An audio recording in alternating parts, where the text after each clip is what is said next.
dipersembahkan oleh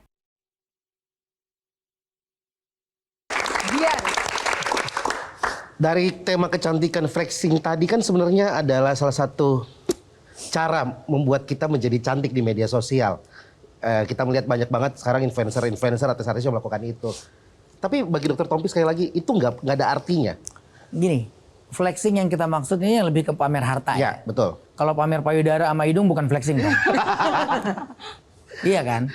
Kalau pamer dia cakep, dandannya bagus, enak dilihat, badannya bagus, terawat, itu saya rasa bukan flexing sih. Ya mau gimana, masa mau ditutup karung kan nggak mungkin gitu.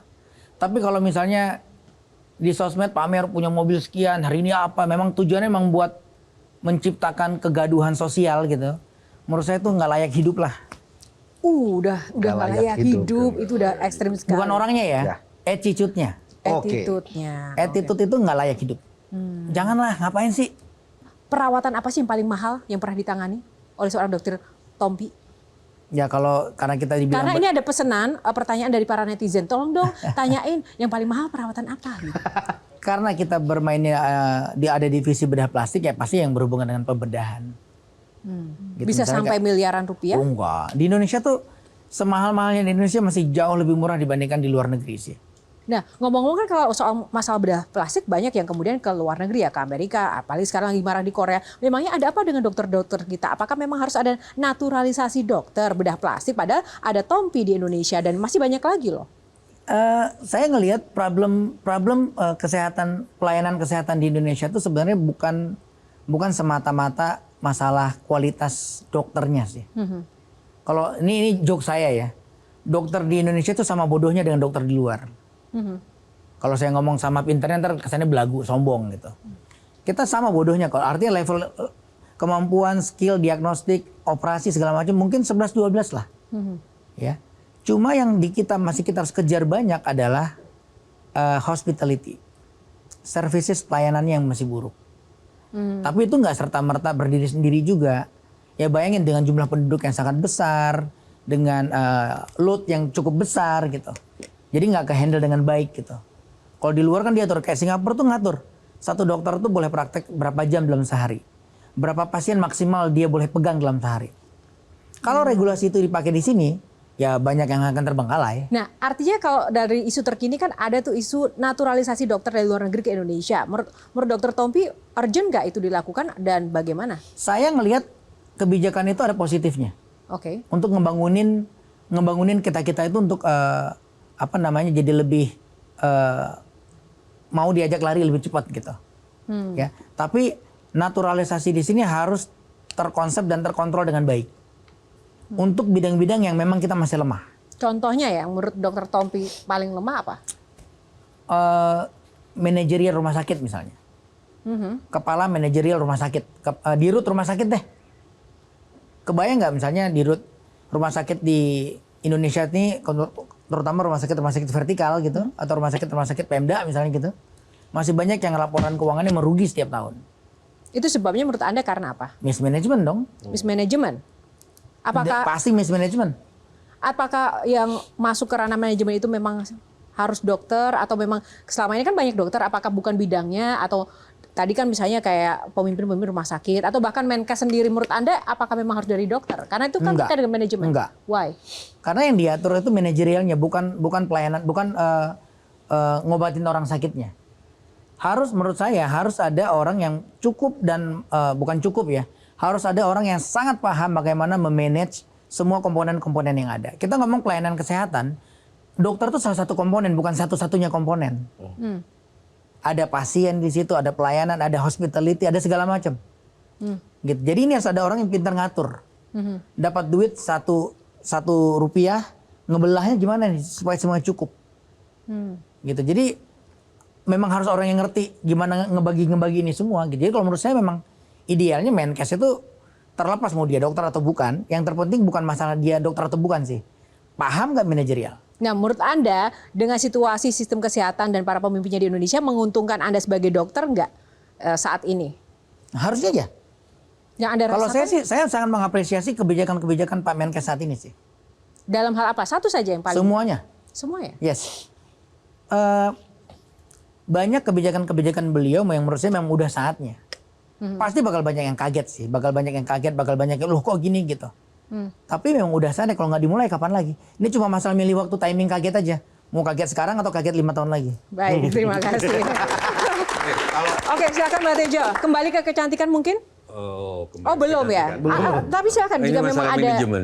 Kalau memang persoalan dokter lain. kita sama dokter luar negeri sama bodohnya, quote-unquote, kenapa para pejabat, para menteri berobatnya kalau nggak ke Singapura, ke Australia, ke Hospitality. Pelayanan sana jauh lebih baik sih, harus kita akuin. Ibu saya sakit, saya berobatnya di luar. Bukan berarti saya tidak menghargai teman-teman saya di sini. Second opinion tetap saya minta teman-teman di sini. Di sini nggak enaknya tuh misal gini ya, waiting time kita di rumah sakit itu kebuang banyak gila. Anda datang dari jam 9 pagi, ketemu dokternya bisa jam 2, jam 1 tuh. Jam 2, jam 3. Ketemu dokternya cuma 10 menit, 5 menit. Terus nanti ngantri obat, ngantri lagi tuh. Mau bayar aja lama ngantrinya. Pemerintah sekarang pengen ngejar ke arah medical tourism, tunggu dulu. Kita ketinggalan 1000 tahun lebih mundur nih.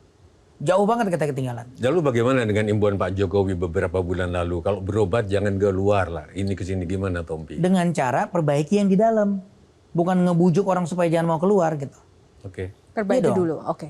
Jadi ini sama kayak gini Mbak. Ini sama kayak gini Mbak. Cintailah produk dalam negeri. Ya kalau jelek ngapain dicintain? Benar-benar. Bagusin produknya, otomatis orang akan cinta kok. Kalau produknya bagus pasti kita beli. Nah ini kalau produknya nggak bagus terus jatuh cinta, Anda mau jatuh cinta sama orang jelek misalnya gitu? Nggak mau sama kan? Udah ngomong gitu ke Pak Jokowi. Pak, jangan ngomong gitu, Pak. Oh belum ketemu saya aja, kalau ketemu saya akan ngomong. Oke, baik, terima kasih. Baik. Kembali ke Mbak Lisa, kembali ke kecantikan. Oke, box kecantikan. Dok, sebagai dokter ahli spesialis bedah gitu ya, saya tertarik pengen tahu. Dokter pernah dengar istilah body dysmorphic disorder?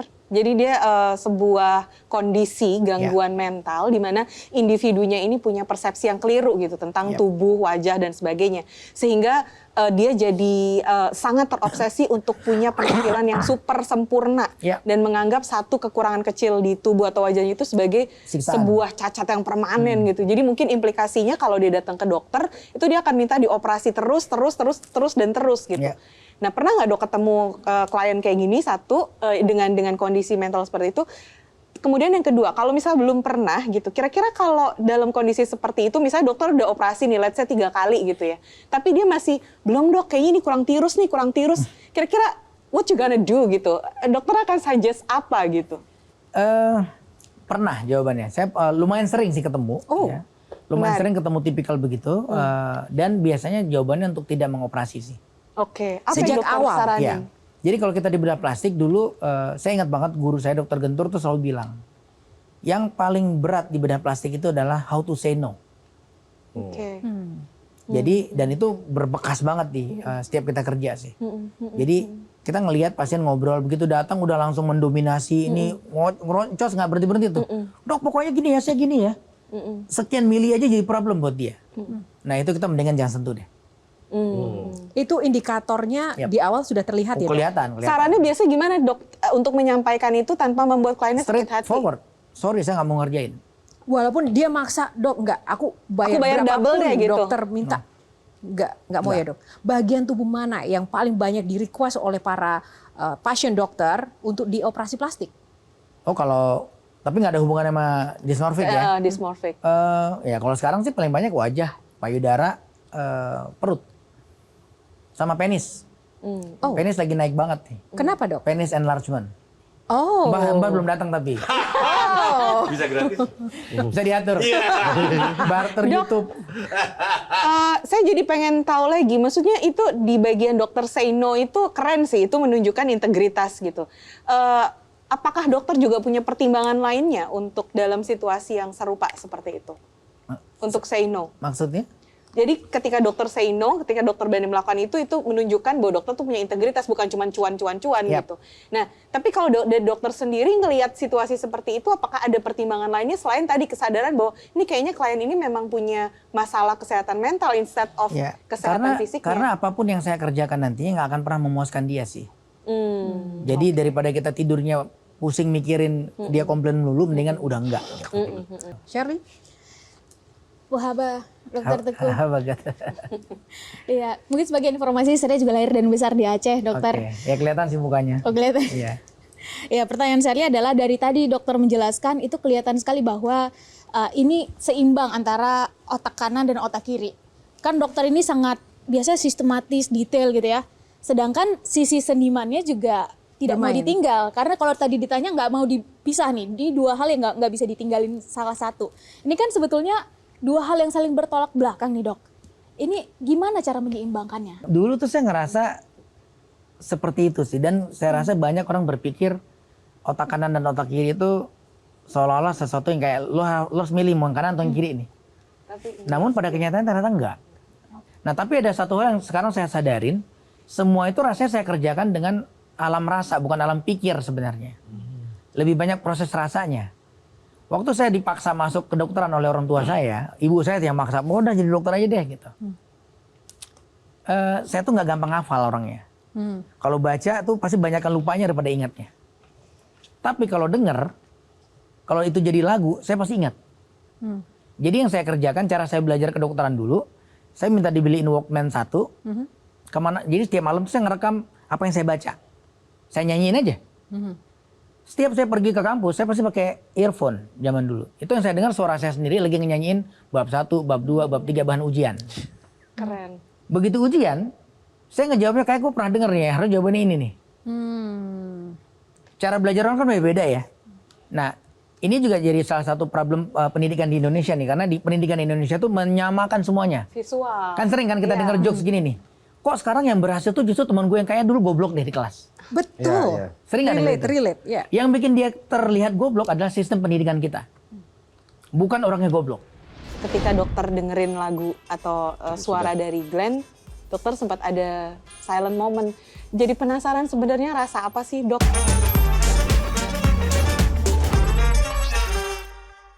Jelajahi cara baru mendapatkan informasi. Download Metro TV Extend sekarang.